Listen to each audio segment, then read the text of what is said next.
Giuseppe Tamburello. All right, so he is a Sicilian. He has been working over in California for the last couple years, though. He was raised in a wine-growing family and spent his time with his father in the vineyards. It's also really exciting because he received his master's through an Italian university and a Brazil university, studying the effects of grapevine stress physiology and development and management of highly sustainable organic and biodynamic viticulture. And so he is working right now as a viticulturalist at Hamel Family Wines, and that is a certified biodynamic vineyard for the estate properties. And then also we have Emma Kudrytsky Hall.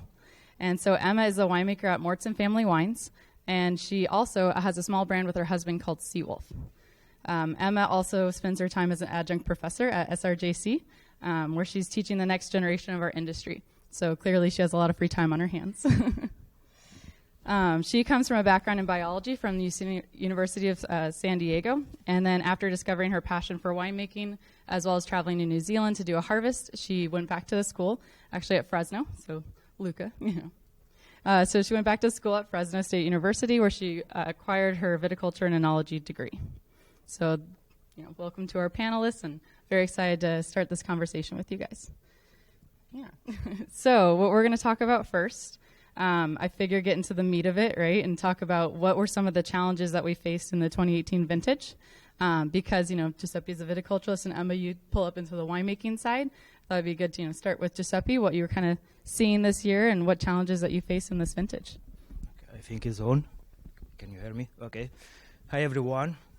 First of all, please accept my apologies for my very heavy Sicilian accent.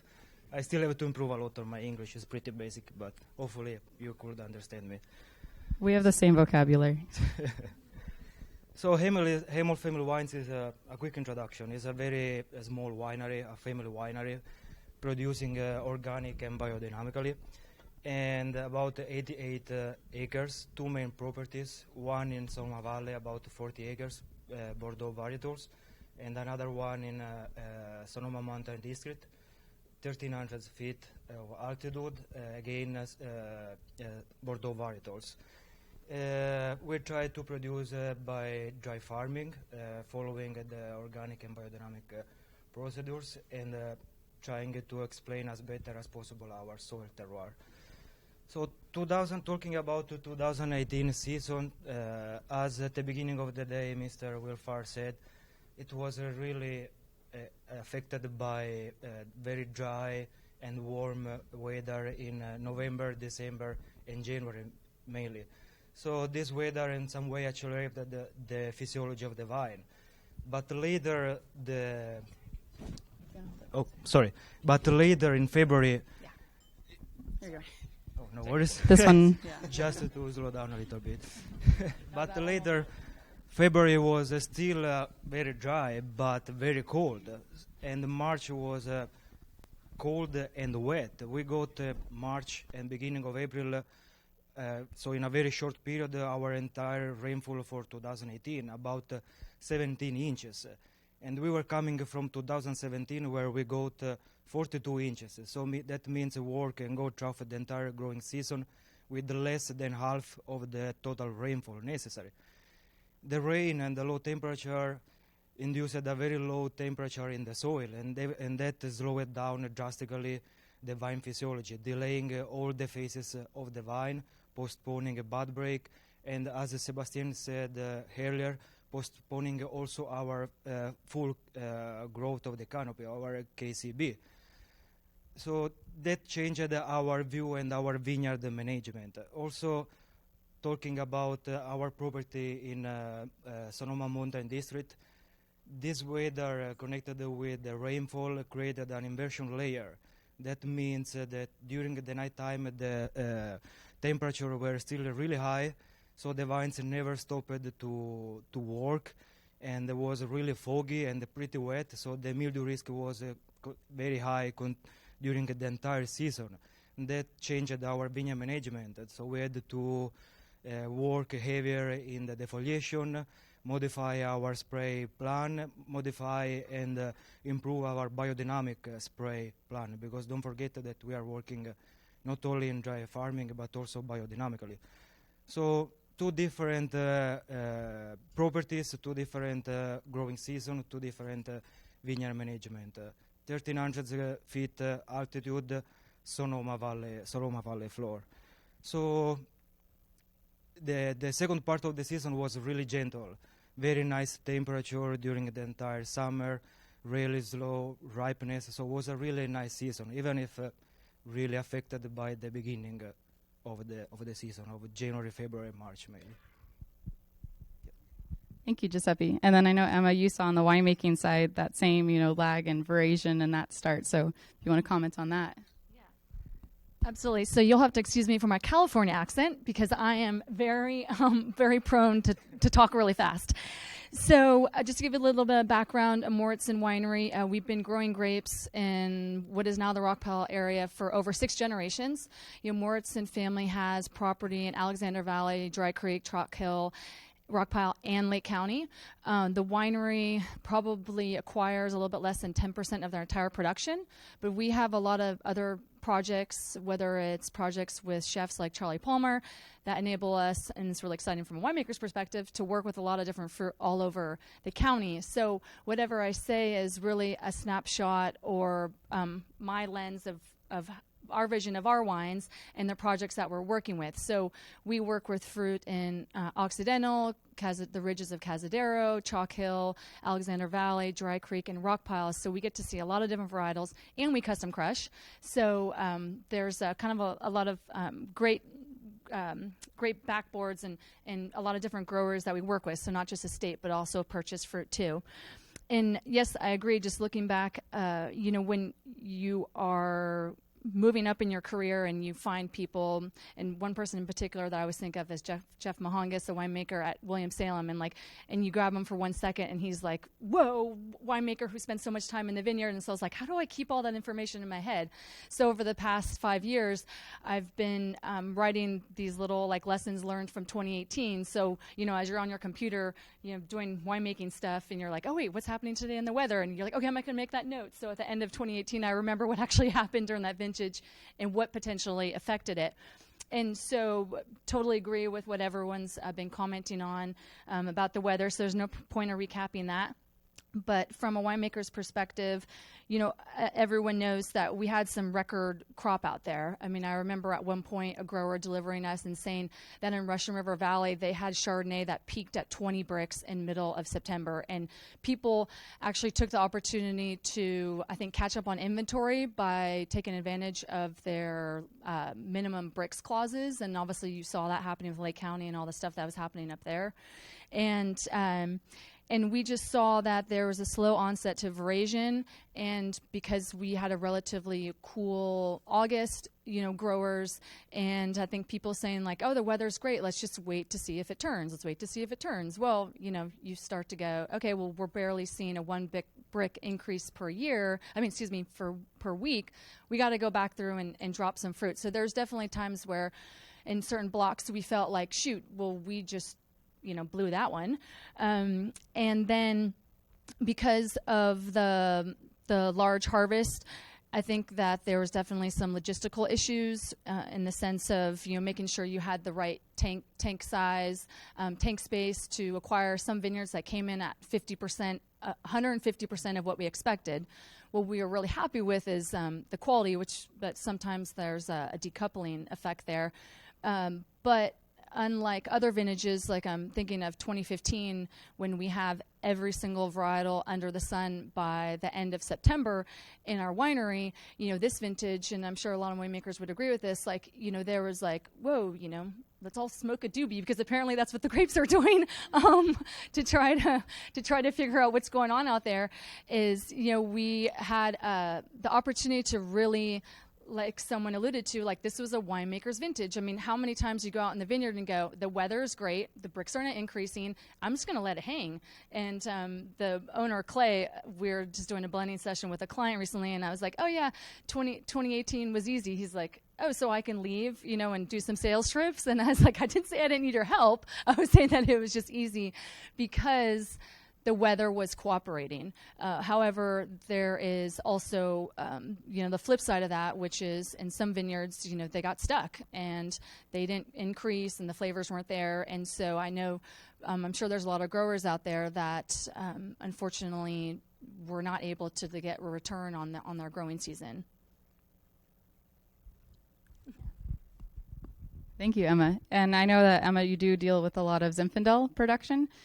So I, in my past working with Zinfandel, I totally understand when you start to get those large crops that come in, you can start to see, the stuck in the bricks and in the loading, unlike maybe Cab or Pinot or some other varietals.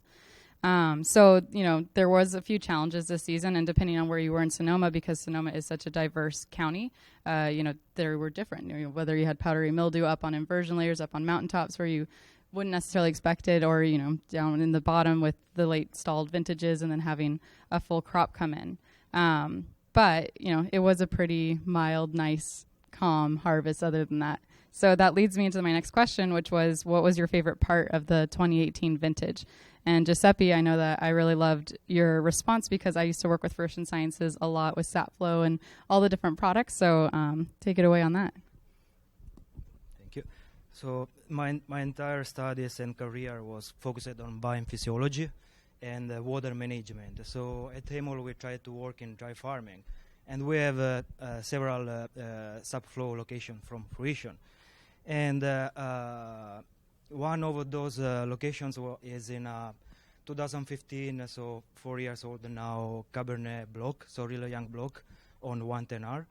And since May to September, we spend 2-3 nights per week in the vineyard following the pre-down leaf water potential trough the pressure chamber. So at a certain point, as you know, the SatFlow technology put the sensors in 2 different vines, very close but 2 different vines. And you decide which vine to follow in this period, in March. So you have to find a representative vine for the entire block. But in July, the 2 plants in this block were saying 2 different things. One was saying, okay, this vine has a 70% water deficit index. The other vine was saying, this vine has a 40% water deficit index. We should irrigate. But the other one says 70. So what to do? And the pressure chamber was saying, there is a medium stress, about minus 9 to minus 10 bar in pre-down leaf water potential. So for in July is a young vineyard. So in some way we have to supply a bit of water before to get a deep root system and then a completely dry farm. So for a week we followed during the night the 2 vines with the SatFlow technology, even with the pressure chamber, and the data were confirmed. Where there was a minus 70% water deficit index, the water stress, the pressure chamber was saying minus 8 bar. Where there was a minus 40 water deficit index, the pressure chamber was saying minus 12 bars in pre-down. So okay, it's stressed. Okay, what to do now? Because we have 2 different vines. Let's try to understand which one is more representative of the block. Starting counting the vines, okay, this vine represents 30% of the block. This other vine represents 60% of the block. So, okay, let's follow this vine. But then we were still not satisfied. So we were happy because SatFlow and pressure chamber were matching. But we tried to find the third part. Okay, let's start to dig soil pits all around the block and see where is the water, where is the root system, if you find how deep is the soil, if you find soil moisture, and then we can take a decision. Okay, when we finished to dig soil, SatFlow was saying that there was stress. The pressure chamber was saying that there was stress, or at least our standard of stress, because of course you can irrigate with 70% of water deficit or 30%, but that will affect the vine, is change based on your winemaking style. And digging soil pits was confirmed the stress. Okay, it's time to give some water to this vine, and luckily with the double poly we can decide in which vine supply some water.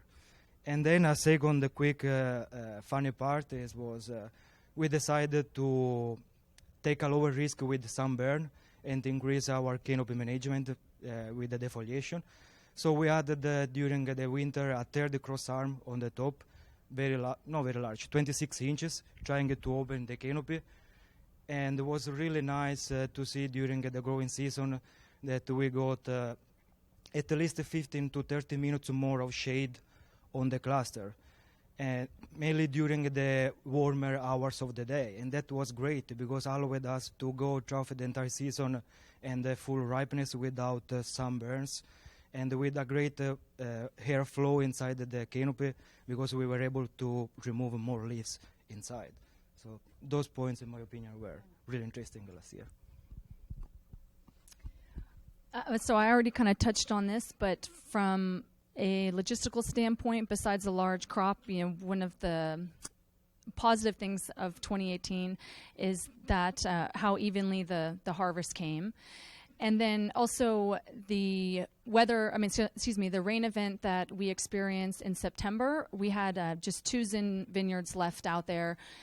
So they actually sustained a little bit of rot. But what was really nice from a Cabernet standpoint is that rain really provided like a reset. We were trending, and Scott also mentioned that, to having not only hottest years, but also if you look at the amount of tannins, we were trending up and up and up for the last 5 years. And so you could actually taste in the vineyard the evolution of the skins, again, not being pressured by any extreme weather events. And so that the tannins, especially with the water, it's kind of like, oh, wow, reset. It's like, you're doing a 100-mile race and all of a sudden you get a rainstorm. It's like, okay, great. Now I can finish it. And so it was really nice, fresher breath air to have a little bit of reset and continue to allow the vines to, especially with Cabernet, allow the skins to mature. And we were harvesting into the 3rd, 4th week of October up at Rockpile, and we have really shallow soils up there.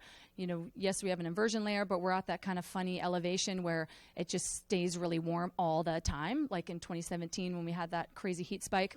And so we don't necessarily get the diurnal fluctuations that the valley floor sustains. And so it was really great, not only tasting, but seeing in the numbers the stall, the tannin accumulation, and basically the degradation and how that evolved into the wine. Thank you. I definitely agree with you about that little bit of rain that we had. It was such a nice kind of relief. And, you talk to some of the vineyard managers. I'm like, oh, so what did you think of that rain? He's like, oh, it dusted off my grapes for me, especially for the cab producers. It was just a nice little break before we went right back into it. So the next question that I had for you guys, and for those of you in the audience who have been to a vintage report before, you notice that we go over certain topics and certain trends that we're seeing in the vintages. So this question is about the trends that you've been seeing and surfacing at your vineyards and your winemaking in specific. And then whether it's nitrogen, leaf area, water deficit, and then maybe bricks, phenological ripeness, Emma, on your side. So we have some questions about that, and just to see what you guys noticed. So even if I'm in California since not a long time, what is sure is that in the Labor Week we always have some heat spikes.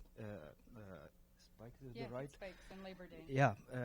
Maybe last year was not so dramatic as in 2017, where 110, 112, 106. Last year we were on the high 90s, as Mr. Wilfar said, high 90s, low 100. But still was some very high temperature in the Labor Week. And this is also good because we need some stress in the vine to get some secondary metabolism and increase the flavor in the wine in some way. 2017, the rain, so was a really low amount of water, of rainfall in the winter. But the timing of the rainfall was really made really the difference, because was March and April, so when the vine start to run inside the season, so the root system start to uptake nutrients. But the low temperatures of February and March and the rainfall later reduce the temperature of the soil. So as you know, not only the pH is very important for the nutrients uptake, but also soil moisture and the soil temperature, because with a low soil temperature, the root system, change rootstock by rootstock, But in general, with a low temperature, the roots are not able to uptake perfectly all the nutrients from the soil. Mainly also because the previous months were really warm, so the mineralization was really slow, and that delayed the season, reduced the nitrogen, and in general the nutrients uptake. Then the trend also, we were able to move from, even with less than half of rainfall compared with 2017, we moved from 20 to 75 of our vineyards in dry farming, managed in dry farming, even if we didn't get rain from mid of April to October. And in some way, my background helped because I come from Sicily, and it's closer to, it's very close to Africa, so really warm, really dry, 100 degrees almost the entire summer. The last drop of rain in March, April, and then rain again in November. So I grew up in this kind of environment, and last year was not so hard from my point of view. So that helped. And then the yield was really, and the crop was really high because the conditions were great. No so high heat peaks, and we got a very high berry volume and berry weight. We moved our Cabernet Sauvignon, for example, moved from an average of 0.24 pounds per cluster to 0.28, almost 0.29. Even the Zinfandel that has an higher cluster weight moved from 0.33 to 0.38. So it seems nothing, but in the final yield is a lot. And what I have seen in the vineyard, spending the part of my life there, the coupling of phenological and technological maturation. Last year was really, really nice because very gentle weather. When we got the right numbers in technology, so pH, TA, bricks, and everything, you were tasting in the vineyard every day, and you were tasting the same thing. There was no decoupling. It was a very nice, gentle, and soft ripeness. So from this point of view, it was a great season. In Sonoma Valley. Yes, in Sonoma Valley. That's awesome. So, one of the trends is with the warmer weather that we're experiencing, and thinking about Cabernet in particular, and the potential for tannin extraction on mountainside vineyards, is that regardless of how much rain we get earlier in the year, there was a great article in Wine Business Monthly from Mark Greenspan, and he talked about how deep your soils are, and depending on how deep they are, at what point do they dry out from natural rainfall, is that at the end of the day, up at Rockpile, our soils are anywhere from 12 to 16 inches, so it doesn't matter if we got, atmospheric river in April, we are dry by the beginning of June. And so with trying to keep the clusters on the vine as long as possible, putting cross arms in so that we are really, before we would do kind of heavy stripping of leaves on the morning side, is going for more dappled sunlight, because after experiencing the heat wave in 2017, but again, not having a knee-jerk reaction, we are trying to modify our canopies, trying to modify our vines, but now after listening to Daniel, I'm like, oh, great, we're totally doing this wrong, apparently, is that we are trying to protect our fruit more, but still maintaining those fruit flavors that everyone expects. So definitely seeing just how, with trends, how water is becoming more important, especially during the ripening phase, post-veraison. I was talking briefly to Melissa, and granted this is all anecdotal and from experience, is that I just feel like that whole deficit irrigation doesn't apply anymore. I mean, we just need water, period, and we need water holding capacity, and we need ponds out there, and it's becoming more and more important. We've noticed that since we've been tracking our tannins, that overall we're having tannins are trending up in Cabernet. 2018 wasn't as bad as previous years, but again, like what Scott was talking about, there's definitely a little bit of a shift from the color was there, but it necessarily wasn't extracting at what we felt like was kind of the right quote-unquote formula for previous years. And so, we always use the first Cabernet fermentation as like our experimental fermentation, see what we learn from that and go from there. But sometimes, as you guys all know, during harvest, like you can't just press pause on the fermentation and go, wait, should I press this? Should I come back at 2 a.m. because I think my tannins and color are going to be perfect?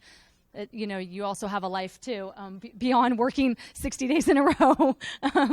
So even though Giuseppe had alluded to like a bricks accumulation, yes, I would say that it wasn't as extreme bricks is, but I still seen a little bit of more of a decoupling between phenological ripeness and bricks, and I think that's where the water is going to become more and more important post-veraison, and not to increase berry size, but to keep that plant physiologically happy. And then with once the grapes came in, due to the higher crop levels, is actually even more important to be more in tune with your bleeding percentages. So we probably bled anywhere from 3 to 7% more than we typically do, because if you recall what happened in 2012, I think if people go back and taste that vintage, yes, it was such a relief coming off 10 and 11, but the wines are kind of diluted. And so you need to kind of, have that opportunity to reflect back and go, oh yeah, well, what did we do? How can we address that so we don't have that same problem moving forward? Thank you so much. We good on time, Mark, or we're all good for questions to the audience, or do you want to continue on? All right. So does anyone have any questions or remarks of, what you guys were seeing out there? Sonoma County is very large, is very diverse. So, if you have another opinion coming from another side or questions for these two, please, raise your hand.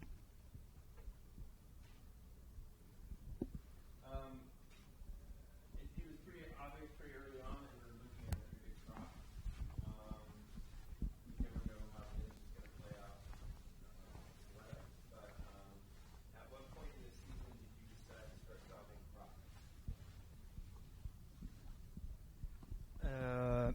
We decided to start